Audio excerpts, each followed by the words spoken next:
മലയാളികൾ അവസാനമായി നല്ല ഒരു ഓണം ആഘോഷിക്കുന്നത് 2017-ലാണ്.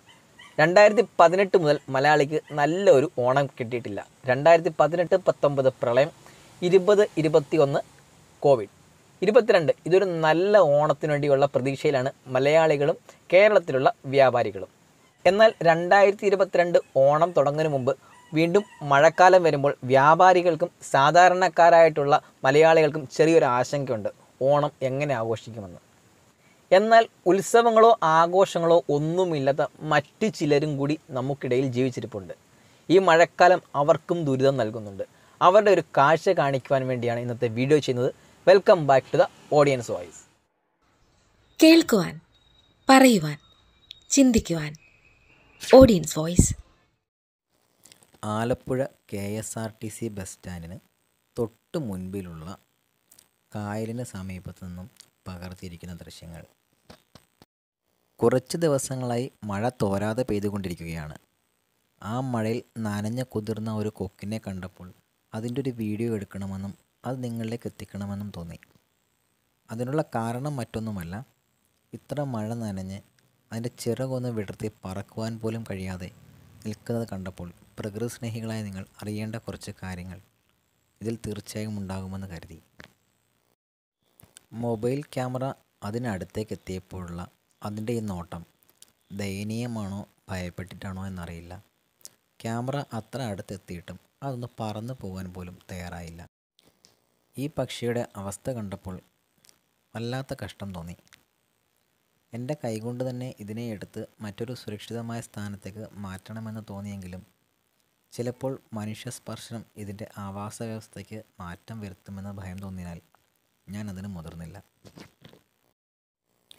ഈ പക്ഷിക്ക് ഇങ്ങനൊരു അവസ്ഥ ഉണ്ടാകുന്നതിനുള്ള കാരണം നമ്മൾ മനുഷ്യർ തന്നെയാണ്. അത് എന്താണെന്ന് നമുക്ക് വീഡിയോയുടെ അവസാന ഭാഗം വ്യക്തമായി മനസ്സിലാവും. ഒരു സുഹൃത്ത് വാട്സാപ്പിൽ അയച്ചെന്ന മറ്റൊരു വീഡിയോ കൂടി കാണാം. അതിശക്തമായ മഴയിൽ ഒരു കുരങ്ങിൻ കുടുംബം അവരുടെ കുഞ്ഞിനെ, അവരുടെ പൊന്നോമനെ അല്പം പോലും മഴ നനയാതെ സംരക്ഷിക്കുന്ന ഒരു വീഡിയോയാണ് ഈ കാണുന്നത്. അവനവൻ ആത്മസുഖത്തിന് ആചരിക്കുന്നവ അപരന് സുഖത്തിനായി വരണം. ഇത് ശ്രീനാരായണ ഗുരുവിൻ്റെ പഴയൊരു ഹൃദയസ്പർശിയായ ചൊല്ലാണ്.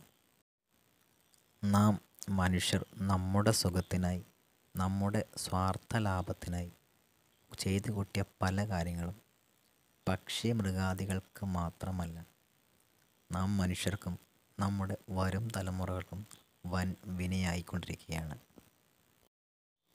ഈ പേമാരി പെയ്തിറങ്ങുമ്പോൾ പക്ഷി മൃഗാദികൾ മാത്രമല്ല, നമ്മുടെ ഇടയിൽ അനേകം മനുഷ്യരും ഒരു കടത്തിനിടെയെങ്കിലും സഹായം കിട്ടിയിരുന്നു എങ്കിൽ എന്നാഗ്രഹിക്കുന്നവരുണ്ട് എന്ന് നാം ഒരിക്കലും മറക്കുവാൻ പാടില്ല. ഇപ്പോൾ പെയ്തിറങ്ങുന്ന ഈ മഴ അടുത്തൊരു പ്രളയത്തിലേക്ക് പോകരുത് എന്ന് നമുക്ക് ആശ്വസിക്കാം. ഇനിയൊരു പ്രളയം ഉണ്ടാകാതിരിക്കട്ടെ. ഒരു ക്യാമറയ്ക്കും മുൻപിൽ പെടാത്ത ഇതുപോലെയുള്ള ദുരനുഭവങ്ങൾ മറ്റ് പല പക്ഷി മൃഗാദികൾക്കും ഉണ്ടായിട്ടുണ്ടാവാം. നമുക്ക് കിട്ടിയത് മാത്രമാണ് ഇവിടെ ഉൾപ്പെടുത്താൻ കഴിഞ്ഞത്. ഈ ദുരനുഭവങ്ങൾക്കെല്ലാം കാരണം വികസനത്തിന് വേണ്ടി നാം മുറിച്ചു മാറ്റുന്ന ഓരോ വൻമരങ്ങളുമാണ്. വരും തലമുറയ്ക്ക് വേണ്ടി ദൈവത്തിൻ്റെ സ്വന്തം നാടിനെ ഇതുപോലെ സംരക്ഷിക്കേണ്ടത് നമ്മുടെ ഓരോരുത്തരുടെയും കടമയാണെന്ന ഓർമ്മപ്പെടുത്തലിലൂടെ ഇന്നത്തെ വീഡിയോ ഇവിടെ അവസാനിപ്പിക്കുന്നു.